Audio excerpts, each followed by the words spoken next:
Dia Mundial da Poupança. A crise obrigou os portugueses a mudar de hábitos nos últimos anos e a CTLM estudou essas mudanças. Diogo Lopes Pereira, diretor de marketing da CTLM, é convidado deste grande jornal para olharmos precisamente para essas mudanças. Muito boa tarde, obrigado por estar obrigado. aqui. Pergunto-lhe o que é que os consumidores portugueses aprenderam ao longo destes últimos anos.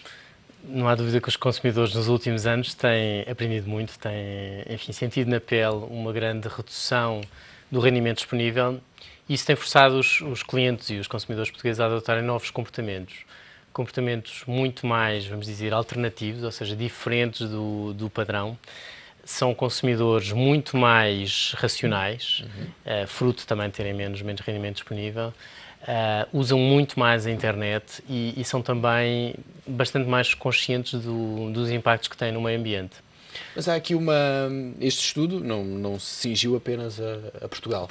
Há uma tendência diferente entre a maneira como os portugueses reagiram a esta crise e à necessidade de mudar hábitos comparativamente com outros países? Sem dúvida, ou seja, o CTLM fez um estudo em 12 países, entrevistou 6.500 pessoas e Portugal tem aqui algumas tendências e conclusões que são bastante diferentes e que sobressaem face aos outros países. Nós, por exemplo, e se calhar fruto da situação que vivemos, somos dos países onde houve um maior aumento das intenções de compra de produtos e serviços em segunda mão. Ou seja, nós, se calhar, éramos um país abaixo da média europeia, as pessoas normalmente compravam as coisas novas e agora vemos um crescimento exponencial, passou de 45% das intenções de compra de produtos em segunda mão para 75%, quando a média europeia é 55%. Então, houve de facto aqui um aumento. Temos alguns sites que acabam por provar. Por provar e estimular isso. Outra coisa que se vê é também uma grande intenção de fazer compras em grupo, ou seja, há aqui uma defesa e uma procura de esticar o orçamento, que é os consumidores associarem-se, e portanto o tal comportamento alternativo, associarem-se para ter mais poder negocial. E vemos que isso também, enfim, há 81% das pessoas que referem quererem comprar através de sites de compras em grupo, quando a média europeia anda à volta dos 61%. Portanto, há aqui alguns comportamentos bastante distintivos. E há essa preocupação, obviamente, de gastar menos e de poupar.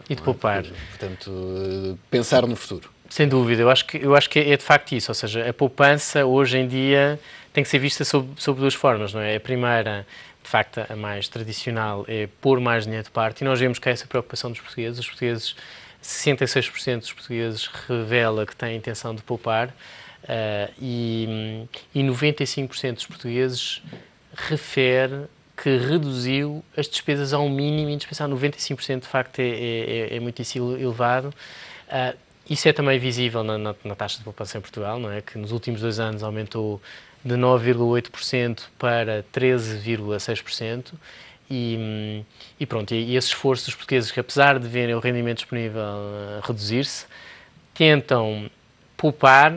E a única forma de fazer isso é ajustar o rendimento, mas fazem isso de uma maneira inteligente, ou seja, tentam fazer isso da maneira a tentar manter o nível de vida, ou pelo menos a reduzir o mínimo o nível de vida, apesar de facto a redução do rendimento disponível ser muito significativa. Mas nós conseguimos perceber se isto, não sei se o estudo vai nesse alcance, mas conseguimos perceber se é algo sustentável? Se é de facto uma reação a esta conjuntura e à mínima oportunidade. É uma boa observação. Eu acho que à partida, antes de mais, isto é um estudo de intenções, não é? Ou seja, as pessoas têm intenção, depois é preciso ver se na prática a concretizam. Mas nós vemos, quer dizer, e se compararmos com os outros países, vemos de facto que há aqui um comportamento dos portugueses diferente, mesmo ao nível da internet. A internet, claramente, é uma ferramenta fantástica hoje em dia para ajudar os portugueses e os europeus, de um modo geral, a otimizar o consumo. Mas nós vemos que os portugueses são dos povos que usam mais a internet para fazer comparação de preços. Ou seja, cerca de 88% das pessoas refere que compara os preços através da internet. O que, se calhar, na Europa está a 20 pontos percentuais abaixo. Ou seja, claramente as pessoas estão a usar todas as armas disponíveis para esticarem e otimizarem ao máximo o seu rendimento. Se depois, de facto, conseguem, com essa poupança, digamos, de despesa, conseguem depois convertê-la em poupança efetiva, não é fácil hoje em dia, não é? Os portugueses continuam a enfrentar... Mas mudaram a relação com o crédito? Em relação ao crédito, os portugueses também mudaram a relação com o crédito por dois motivos. O primeiro é, de facto, porque os portugueses estão a consumir menos e, de alguma maneira, é um esforço consciente, são mais racionais, portanto, não vão tanto pela emoção e por isso, recorrem menos ao crédito. Há também outro efeito aqui, que é os próprios bancos e as próprias instituições financeiras tornaram-se muito mais restritivos na concessão de crédito e, portanto, o impacto final é que há uma redução bastante do mercado de crédito. Agora, há pouco fez uma pergunta relevante, que é, será que isto é uma situação, vamos dizer, conjuntural ou será estrutural? Eu diria que nós entramos aqui num novo normal, ou seja, há de facto aqui uma adaptação conjuntural, não é? Que se calhar quando a economia recuperar e começam a haver sinais disso, que provavelmente o consumo, o próprio crédito ao consumo vão aumentar, mas provavelmente já não vamos chegar aos níveis que vimos no passado, pelo menos tão cedo, até se resolverem. E acha que as empresas também já se estão a preparar para lidar com esse consumidor alternativo? Há pouco falávamos desse exemplo dos sites que estão a surgir e a aproveitar estas tendências, mas acha que as grandes empresas também estão a adaptar a sua forma de comunicar e de oferecer os produtos a este consumidor? Sim, eu diria que a maior parte das empresas portuguesas estão a fazer essa adaptação, quer do ponto de vista, eu acho que isso é mais visível, do ponto de vista da comunicação, ou seja, estão a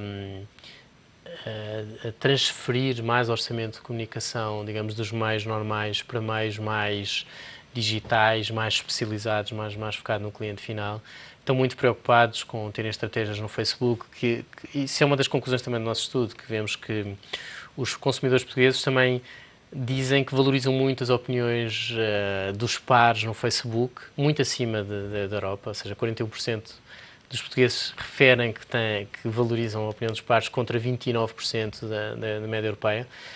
E vemos, de facto, que há muitas empresas portuguesas com uma estratégia para estarem presentes em social media, para investirem mais no digital, mas ainda, quer dizer, naturalmente há muito a fazer e provavelmente muitas empresas ou se vão adaptar a este novo consumidor ou vão ser ultrapassadas. E em relação a esse muito que há a fazer agora do lado dos consumidores, ainda falta fazer muito em termos de literacia financeira? Mesmo perante estes resultados que mostram já aqui uma evolução. Eu acho que o consumidor português tem vindo a fazer uma evolução, mas de facto eu acho que ainda há muito a fazer ao nível da poupança, quer dizer, e da educação para a poupança e para a literacia financeira. Eu acho que no Dia Mundial da Poupança isto é particularmente importante. Eu diria que faz muita falta haver na educação escolar obrigatória disciplinas que eduquem as crianças e os jovens a perceberem melhor o funcionamento dos produtos financeiros, a perceberem melhor o que é que devem fazer para poupar, até quanto é que se podem endividar, o que é que faz sentido do ponto de vista de crédito.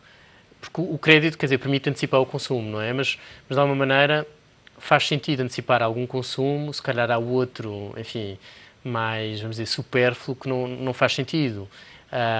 O prazo, obviamente, comprar uma casa é um investimento de longo prazo, não faz sentido pedir um empréstimo a um prazo bastante grande. Mas, se calhar, para comprar uma televisão ou um frigorífico, convém terem atenção à duração do empréstimo. E, portanto, há aqui muita formação, muita literacia financeira que ainda poderia ser passada aos consumidores e aos jovens em geral, que eu diria que devia ser por aí que se deveria começar. O 7LM tem feito um esforço bastante grande nesse sentido, ou seja, nós temos, de facto, uma política de visitar as escolas, de dar formação, e isso tem sido feito e cada ano que passa, nós temos mais escolas a pedirem, no fundo, o nosso suporte e a nossa contribuição para ajudar os alunos a perceberem melhor dos produtos financeiros. E pelo menos aqui já vamos tendo alguns sinais mais positivos. Diogo Lopes Pereira, muito obrigado por ter vindo a este grande jornal.